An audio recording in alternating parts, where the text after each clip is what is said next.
Have you ever wondered or asked yourself, what's my purpose in life?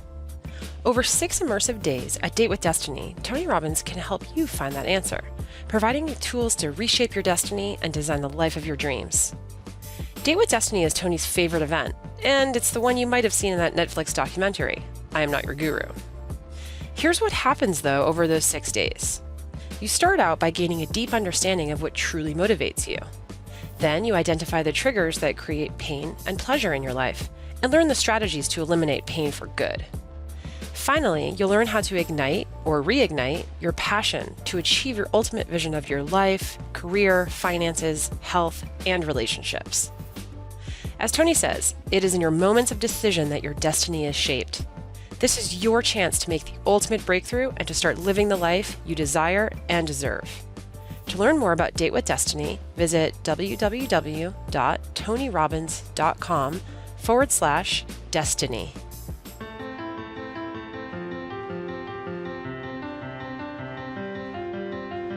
One of the most important decisions you can ever make is the person you choose to spend the rest of your life with. Yet so many of us make this decision with blinders on, ignoring some of the most glaring red flags. And it is these red flags that often become very real issues in the relationship and can lead you down a path of pain, suffering, and heartbreak. In this episode of the Real Breakthrough series, we're going back to one of Tony's most intimate events, where he's working with participants on building extraordinary relationships. While it may not sound particularly romantic, Tony shows us why love and passion are not the only things that matter when choosing your partner. In fact, he explains just why we must make a concerted effort to choose our partners consciously. And he even offers up the 3 most critical questions we must all ask ourselves when we're considering this important decision. Love is just not enough. It's vital, sure, and it's what life partnerships are built upon, but in the end, it's not enough. Because opposites may attract, but it's those with similarities that bond. And if you're looking to build a lifetime partnership, you must remember that the right person and the right connection are everything.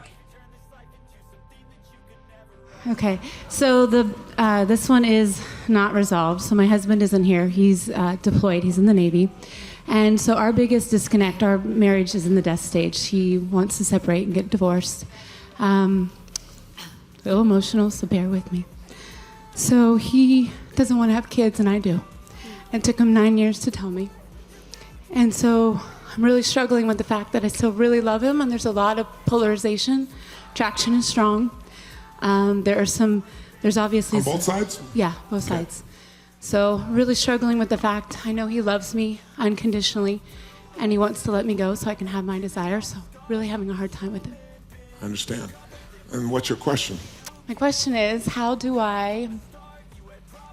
So I know I take myself with me wherever I go, and so I certainly don't want to... I don't resent him. I certainly want him to have his desire, but I guess I'm feeling like a failure. Okay. So I want you to hear where the challenge is here. She loves him, but the real issue is failure. Raise your hand if you hear this, right? So if you love somebody, what do you want for them? What do you want for them? Whatever they really want. Is it true? So what to do here is obvious. You know, I talk about this when I say, there's 3, if you're trying to figure out whether or not the person's right for you, people that are in that stage or reevaluating, you've been together forever, I always tell people to compare it, use the same examples if you were hiring somebody. I say there's 3 questions you got to answer. Question number 1 is, can they do the job? Let's pretend it's somebody you're hiring.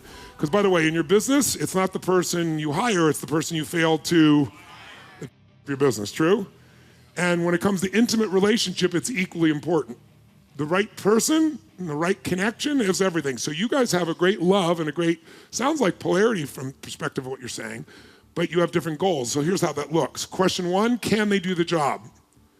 If you're interviewing someone for the 3rd time, or in my business, if I'm interviewing somebody, they've already been screened by multiple people, they can do the job. If you're dating someone, you're 6 months into dating, 9 months, 12 months into dating, can they be the person? They can.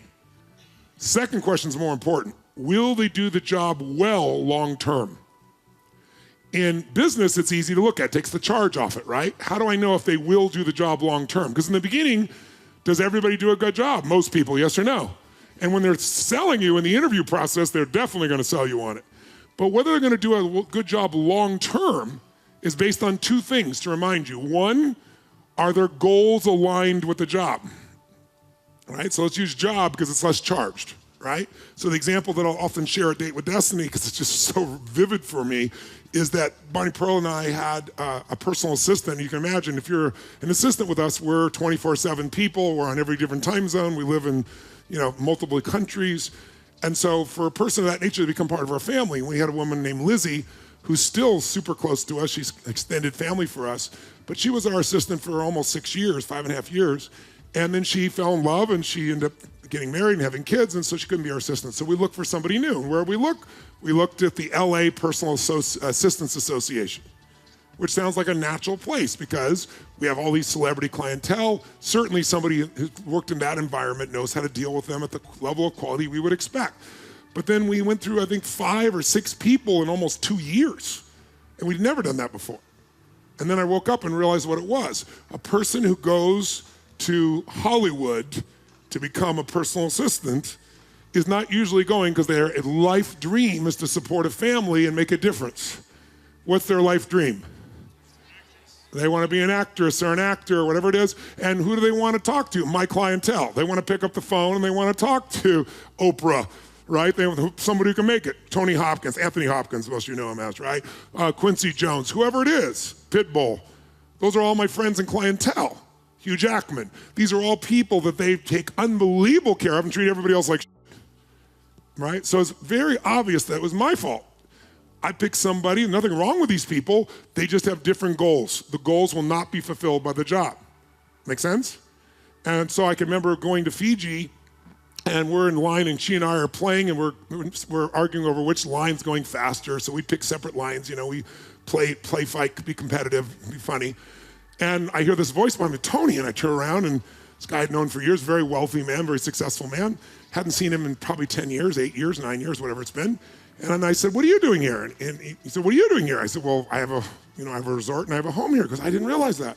I said, yeah. I said, what are you doing here? He goes, I'm on my honeymoon. I said, well, where's your spouse? Where's your bride? He goes, over there. And she's standing in the same line as she is, right? And so they're doing the same thing we're doing. Long story short, we're talking. I ask him how I met her. She's obviously a lot younger than he is. He's in his early 50s. She's maybe just about to turn 30, 29 years old. And I just said, well, how long you guys been together? And he said, 8 years.